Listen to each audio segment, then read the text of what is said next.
Jesse Goldberg-Strassler joined by Tim Raines, the Toronto Blue Jays outfield and base running coordinator. Tim, this Lansing Lugnuts team has a ton of base stealers. What's it like to work with such a crop like this?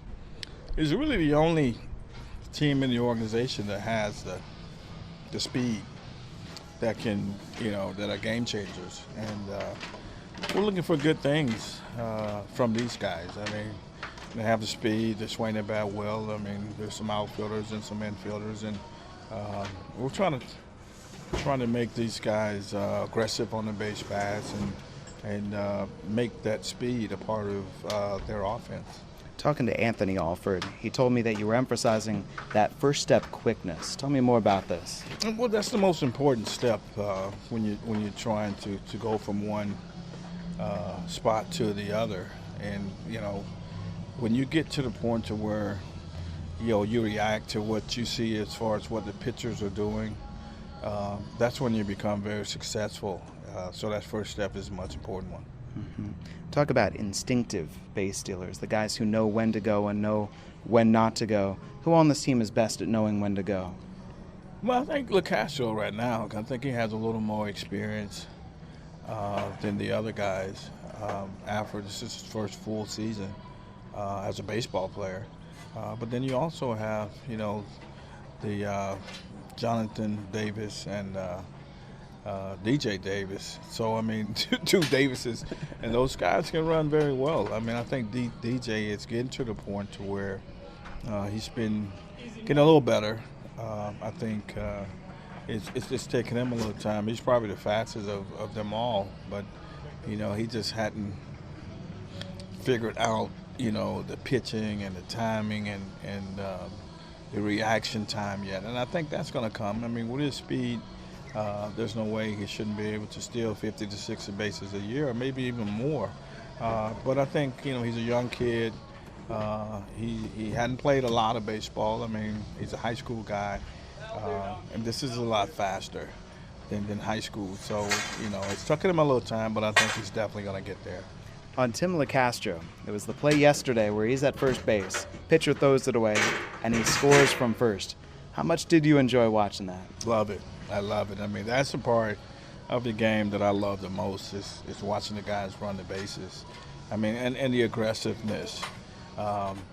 I don't have to worry about anybody who comes to Tim. I mean, he hit an inside the park home run and ran through a stop sign, but that's what I like. That's what I enjoy seeing. That's what I like.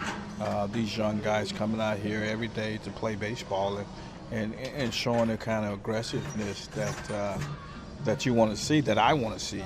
I think there's a difference between being aggressive in a smart way and being aggressive in a not so smart way. And he has proven that he's doing it in a smart way. I've heard of players, whether it's coming home on a throw back to the pitcher or trying to steal on a walk. What was the most daring thing you ever did on the bases? Well, for me, I think stealing home. I tried to steal home one time with Andre Dawson at the plate, and he didn't know I was coming. And when you say daring, it definitely was daring because he didn't see me coming and he swung the bat. So that was the last time I did that. And but my life flashed in front of my eyes. And as hard as this guy swings the bat, I'm sure he would have tucked my head off. So. I learned my lesson. Did anybody say anything to you in the dugout afterward? Well, he did. Hey, did you score? He fouled the ball off, so I never tried it again. Oh, man. Talking about the guys who didn't grow up playing baseball, and you mentioned Anthony Alford, spent the last couple of years playing a week or so of baseball each year. How is he progressing as you've seen him each season? Actually, he's impressive. I mean, he's impressed me up until this point. I didn't see him doing as well as he's doing right now. I mean, he came from extended because he had, screwed his knee up a little bit. But since he's been here, he's proven that it's just a matter of time before he really figured this game out. Because I heard that he was a hell of a football player, and I think he had intentions of maybe even going into the NFL draft this year, but thank God he chose baseball because I think he can play baseball a lot longer than he can play football, and He's proven that he's just a great athlete, and he's proven that just a matter of time before he become one of the better players in baseball. And the newest player to our eyes, lastly, Jonathan Davis, J.D. Davis. We've only gotten to see him in a couple of games. Already he's been very active, chopping down a bunt, stealing a base. What have you seen from him?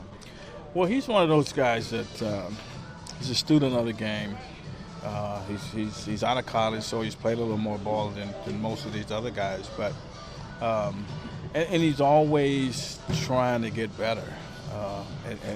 In all phases of the game. You know, defense, we're working on his defense right now. Not that he's a bad defensive player. He's probably one of the best outfielders we have in the organization. And he can play all three positions. But, I mean, he wants to get to the big leagues, and you can tell by just being around him. I mean, out of all the guys that I have in the organization, he impresses me the most. He's probably one of the smallest ones of them all. But, I mean, as far as skill level, offense, defense. It's just a matter of time for him. And I really see him being a big league player. And if that doesn't happen, well, I would be very surprised. Rock, thank you very much for your time. Thanks for having me. The great Tim Raines. I'm Jesse Goldberg-Strasser, and you're listening to Lugnuts Baseball on the Team 92.1 FM.